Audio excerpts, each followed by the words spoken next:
people gravitate towards abstract art or they gravitate towards representational art.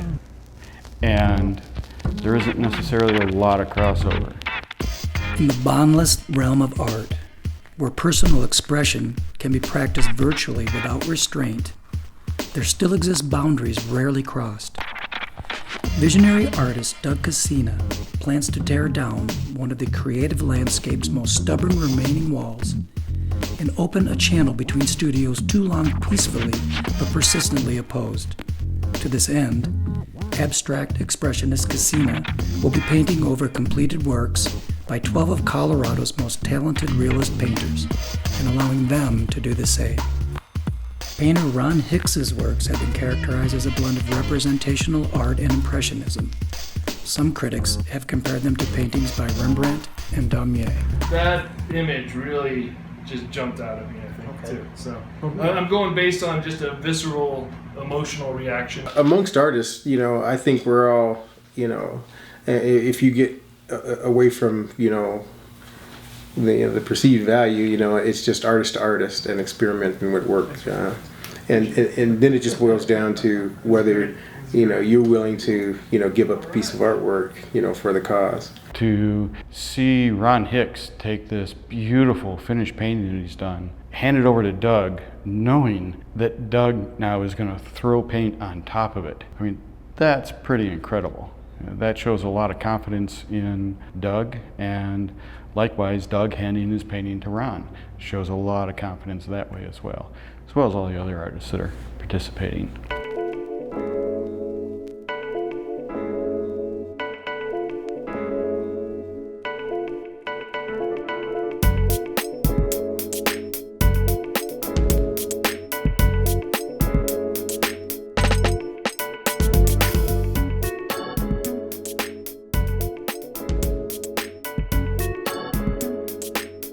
I hope people don't know where one person's work stops and the others begin, and who painted over whose painting, or how that really worked. I hope there's a lot of those blurred lines.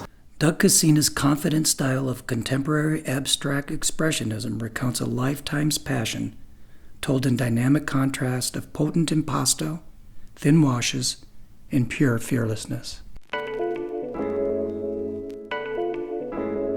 So I want to be a contributor as opposed to a destroyer, because it would be easy just to, say, okay, I'm just going to paint a painting over the top of it, and then, there would be no collaboration. There would be, it'd be a different product. So, to be honest, of this grouping of them too, or of this whole series of the black and whites, I really like those small little guys I was doing up front. I think that I'm going to look at Doug's work like I would look at anything that I see now. Over the years, I've started seeing things just differently.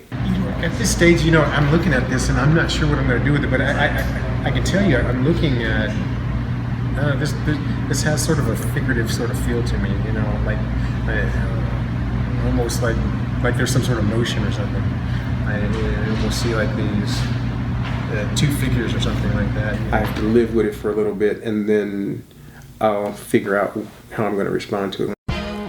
The concept itself is not about imposing some other aesthetics about it. It's the idea of what is that gap and what the similarities are.